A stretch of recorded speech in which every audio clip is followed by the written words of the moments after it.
Salut le Safar, bienvenue encore une fois à la Grand Poste de Liège. On va goûter 3 bières avec l'ami Nico. C'est parti!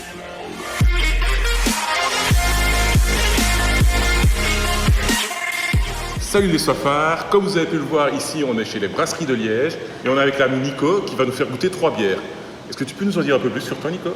Bien sûr. Alors moi j'ai travaillé dans l'Horeca pendant 11 ans et puis travaillant dans la bière au jour le jour, j'ai décidé de faire une formation en zytologie.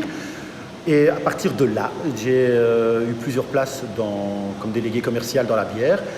Et forcément, comme une brasserie ouvrait dans ma ville, j'ai foncé sur l'opportunité pour venir travailler aux Brasseries de Liège.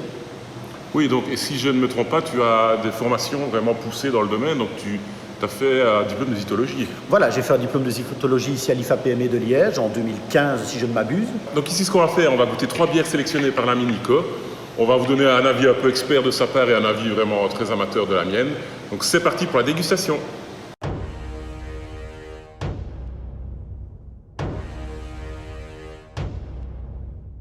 Pour commencer, on va goûter la Yatoumi. Est-ce que tu peux nous en dire un peu plus sur cette bière?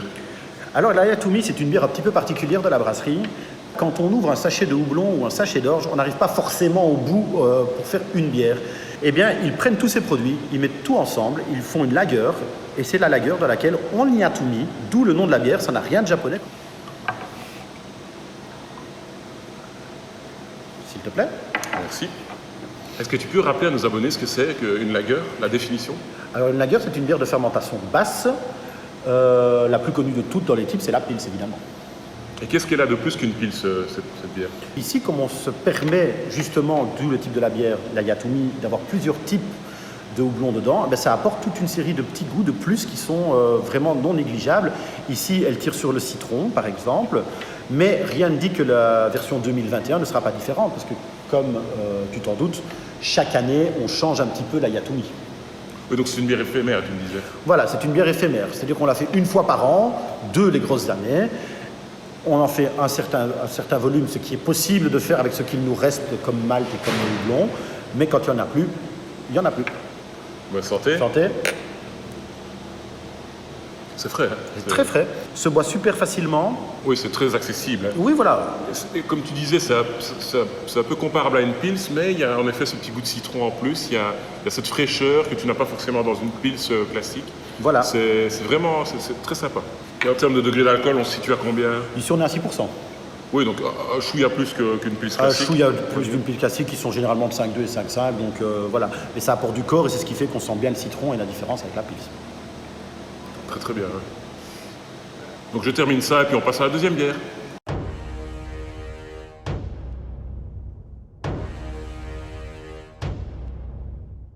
Donc maintenant on va goûter la Legia Triple et si vous vous souvenez, on l'a déjà goûté sur la chaîne, mais à l'époque elle s'appelait l'Esperduette Blonde. Et je vous mets maintenant en 10 petites secondes tout ce qu'on avait dit à l'époque. J'ai dans une mousse qui pour moi c'est nuageux, légèrement crémeux, ça reste. C'est gourmand. Le terme vraiment qu'on peut associer à cette bière, c'est qu'elle est généreuse. Elle n'est pas trop compliquée, ça passe tout seul, tu peux en boire sur toute ta soirée tranquillement. Donc voilà, qu'est-ce qu'on peut en dire de plus? Écoute, moi qui l'ai déjà goûté il y a un peu plus d'1 an, je vais un petit peu voir si voilà, je retrouve mes sensations. Alors petite info quand même, oui. En direct live pour tous tes abonnés, la Legia Triple n'est pas l'Esperduette Blonde, c'est son évolution. D'accord. Ici on est sur une bière qui est un peu plus forte en alcool, elle tire maintenant à 8%. Ok. Et elle est un peu plus de grain, un peu plus de corps, donc toujours sans épices par contre. Ok. Santé. Santé, Phil. Et la mousse, elle est agréable. Hein. Elle est très crémeuse. Crémeuse, bien dense. Tu la sens passer dans la gorge, tu as l'impression de boire de la crème. C'est très chouette. Hein.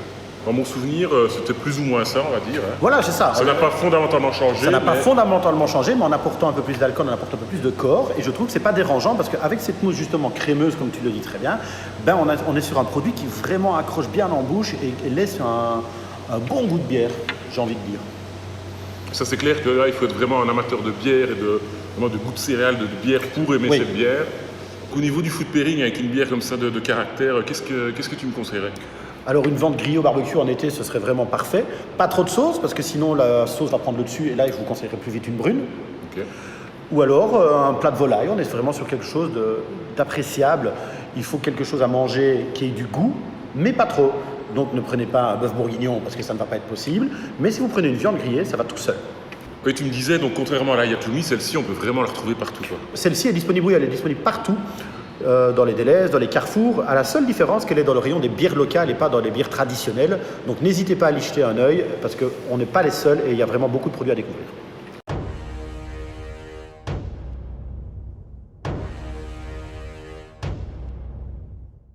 Donc maintenant, on va goûter un stout, et je vais te laisser prononcer le nom parce que je vais jamais y arriver. Alors en hommage à un artiste français que nous aimons beaucoup, notre stout s'appelle le Me Gusta Stout. Santé. Santé.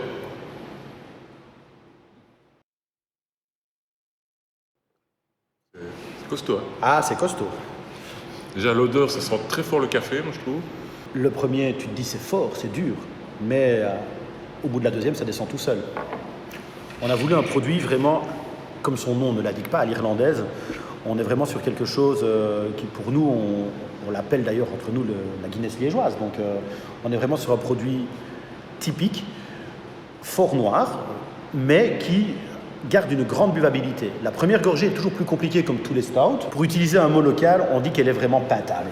Mais c'est vrai qu'elle elle paraît moins épaisse, moins lourde qu'une Guinness, tu l'as comparée à une Guinness. On a un ressenti un peu moins épais, quoi, dans la bouche, c'est moins lourd, moins costaud comme ça. Voilà, pour les amateurs de stout, on est sur quelque chose qui, malgré son faible taux d'alcool qui est aux alentours de 6%, reste quelque chose de très goûtu, de très rond, mais beaucoup plus facile à boire.